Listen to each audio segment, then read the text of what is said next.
Losing someone you love is something none of us want to happen. And yet in many ways, we know it's a part of life. We hope it doesn't happen too soon. We hope it doesn't happen unexpectedly. And we hope that when it does happen, we get the chance to say goodbye.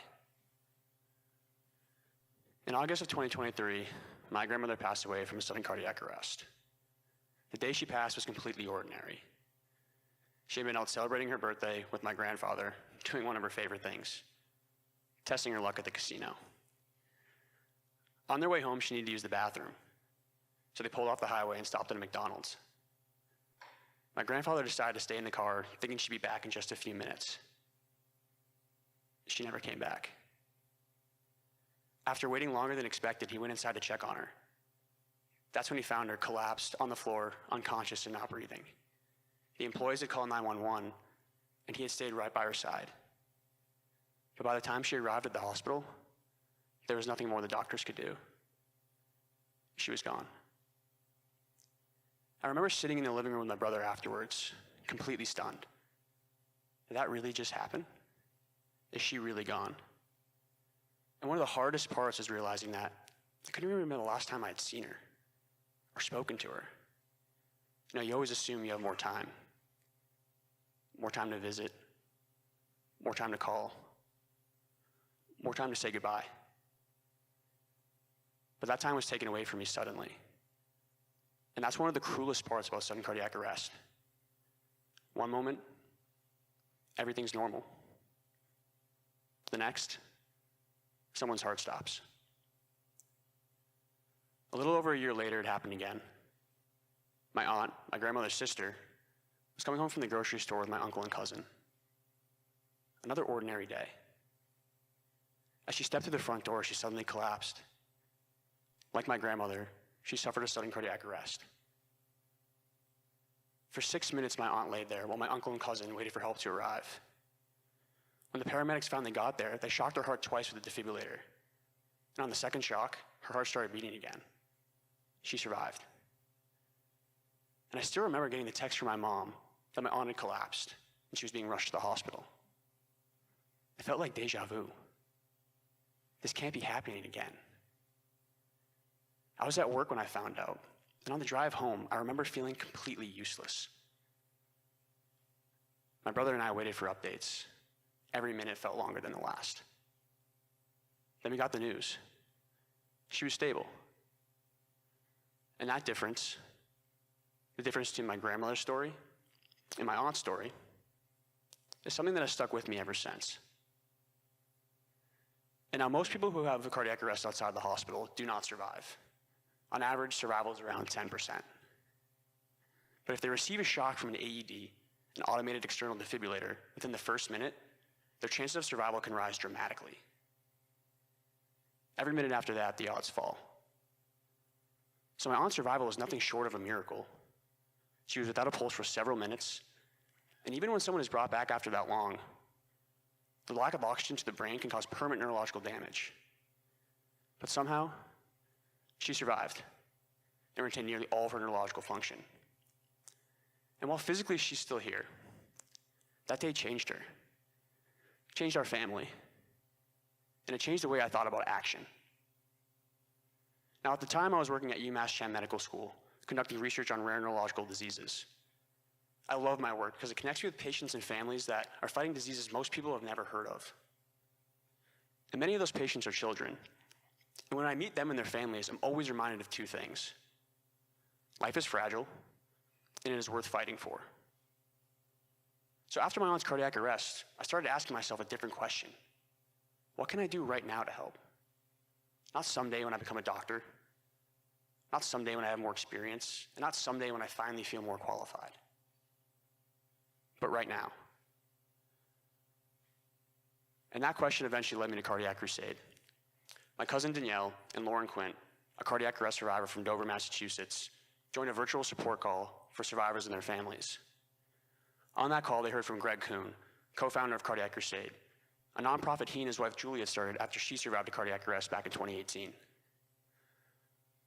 On that call, Greg explained that Cardiac Crusade had just finished up a campaign in Buffalo, New York, where volunteers helped map over 1,200 AEDs.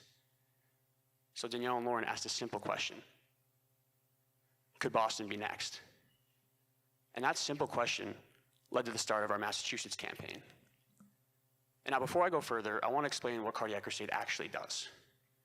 We live in a world where we can instantly find the nearest Starbucks, gas station, or pizza place right from our phones. But we still lack a reliable way or universal way to find the nearest AED. And that's the problem Cardiac Crusade is trying to solve.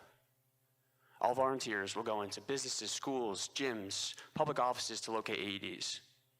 We verify their location, we collect important information, we photograph them, and we upload that to PulsePoint, a national AED registry used by our emergency response systems. Now, the long-term vision is simple. One day, finding the nearest AED should be as easy as opening up Google Maps. Because in cardiac arrest, every second matters. And sometimes survival can hinge on whether or not you can find the nearest defibrillator in time. And so when Danielle told me Boston would be next, I immediately wanted to help. It was a perfect blend of mission and purpose, a way for me to work on a problem that directly affected my family and could directly affect my community. But if I'm being honest, none of us really knew what we were doing at first. We weren't nonprofit experts, we weren't public officials, and we definitely didn't have some perfect strategic plan. We were just a small group of people with a personal reason to care. Now, that's one of the biggest lessons I've learned from this entire experience. You do not need to feel fully qualified to start doing meaningful work. You just need to care enough to begin. And so we began. We reached out to medical students, high school students, universities, healthcare workers, community leaders, and anyone who might be willing to help. At first, it felt like we were building the plane while flying it. But something surprising happened. People responded. Students wanted to help. Schools wanted to get involved. Healthcare workers understood the mission immediately. Community members saw the value. And slowly, what started out as just a small team grew into a real movement. And so we launched our campaign on National Restart a Heart Day in October. And over the next 4 months, more than 100 volunteers helped to map nearly 1,500 AEDs. Nearly 1,500. And now each location represented more than just a location on a map. Each one represented a possibility that if someone collapses nearby, someone nearby knows where to go. A possibility that a 911 dispatcher can direct someone to the nearest AED.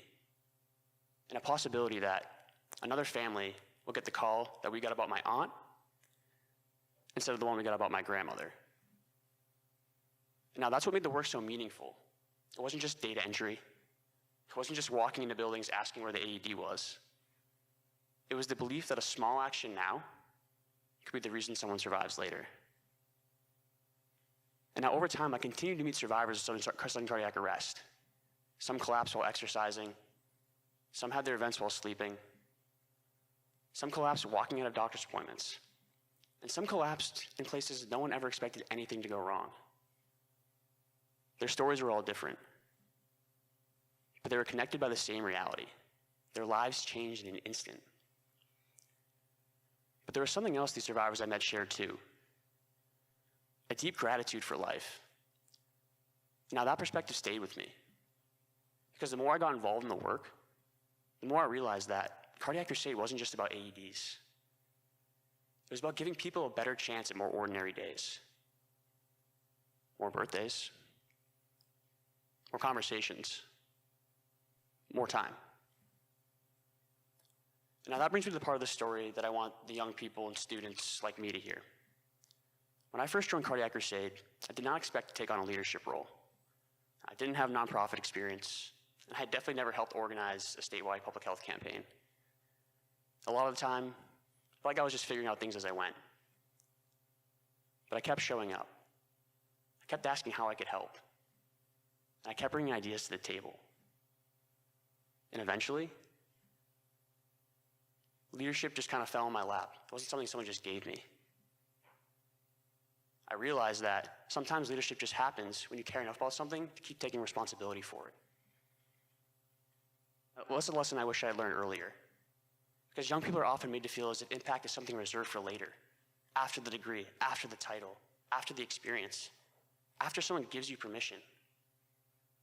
And I'm not saying experience or expertise doesn't matter. It absolutely does.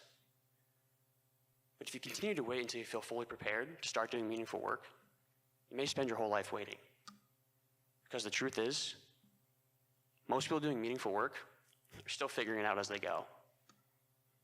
So if there's something you care about, something that bothers you, moves you, or makes you feel as if you just can't sit back and do nothing, don't wait until you feel qualified to act on it. Find people doing the work. Learn from them. Offer your help. Be willing to be inexperienced. Be willing to figure it out. Because you may have more to offer than you think. Thank you.